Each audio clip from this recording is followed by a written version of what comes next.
Each day I counted the seconds until I could get into the art studio. Every chance I got, I chose to stay after school, soaking up the marrow of life held within the four walls of the art room. Within the dark, seemingly endless night, they were there. Sculpture and dance gave me a sense of normalcy. We began sculpture lessons with a tiny thing our teacher, Miss H, called foam core. We were to make an abstract piece with this foam-filled paper and glue. Push the limits of form and function. See what happens when you do, said our kind, insightful teacher. I was used to the way she taught after having studio in art, where we learned drawing and painting with her in years past. If sculpture was like this mixture of pins, glue, and foam core structure hell, then I wasn't sure I wanted to be a part of it. I lovingly spray painted over my paper piece and made it look like a green stone. It was an amalgamation of sharp, jagged pieces with smooth stairs. It was complete. Thankfully, blissfully, that unit passed as quickly as it came. We had learned the lesson of impermanence and that there are limits to three-dimensional form. Next, we got to begin working with clay. During studio art, we were introduced to gesture drawings. Gesture drawings are quick, often timed exercises where the goal is to capture the large shapes of the subject in a loose, free manner. Given such a small amount of time, the artist has to make decisions quickly in order to capture the general idea of the subject and has to forego concentrating on the details. Much like our gesture drawings, we would do gesture sculptures. In sculpture class, Jay was up on the table again.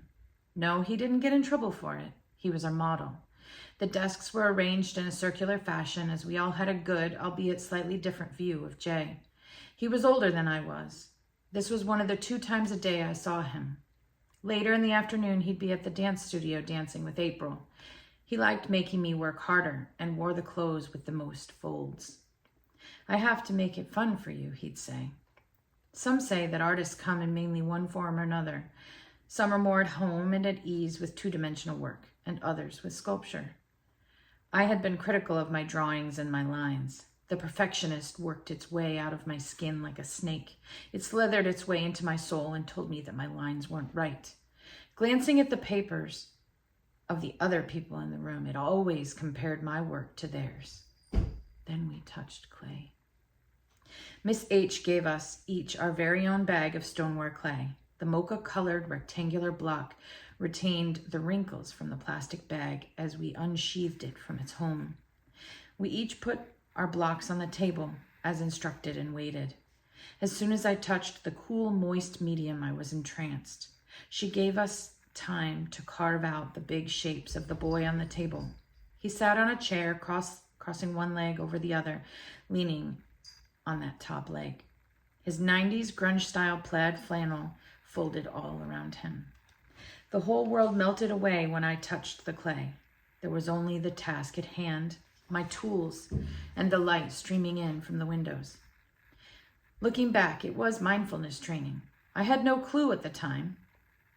We carved the big blocks into human form and slowly worked our way to the details. The inner perfectionist was nowhere to be seen. My inner child got to play here. It was like playing in the mud, with purpose. When we were introduced to the slip bucket, I realized it was playing in the mud.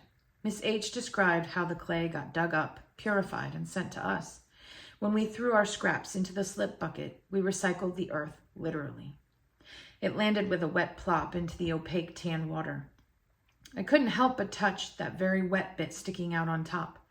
It squished between my fingers with such satisfaction and ease. I was home here. This was home. This was my home. No critics, no stepfathers, no worries, no death, just creation. A few gesture sculptures later, we moved on to the larger, hollow-built slab construction. This would be a challenge for us and somewhat reminiscent of our time with the dreaded foam core. We would quickly find the limits of the clay, how the moisture would change it, and how important techniques like slipping and scoring would be.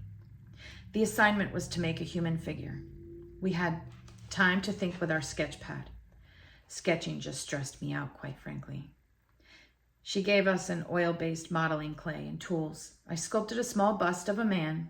Then we got to roll out the clay slabs on the canvas with the roller and set to work. I brought my board to the table with my slab of clay and formed the shape of the base. She taught us how to slip and score the edges of the slabs to join two pieces as one.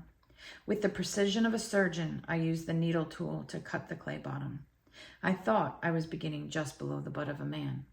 When Miss H came over and looked at the shapes I'd made, she noted how he very much looked like a feminine form. How could I do this without seeing anyone? Seeing a model on the table made it easier somehow.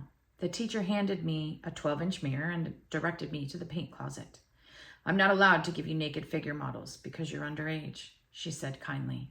You are well within your rights to take this mirror and look at yourself with this door closed, for privacy, of course. Horrified, I stared at the mirror. You mean look at myself? Yes, Bunduker, she said gently.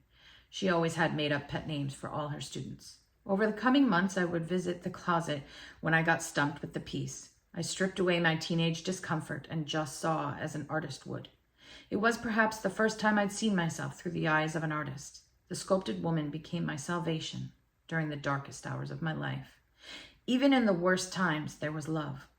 There were many ways where people showed me kindness, from the art teacher who let me work on extra projects and stay after school almost every day, to my boyfriend putting on a pair of skin-tight tights and learning ballet. There were many occasions when people showed me kindnesses. Humans can overcome so much more than they think they can. Many things may lend us to being either optimistic or pessimistic. Regardless, the truth is, we are each capable of seeing the light, finding the light, and being the light.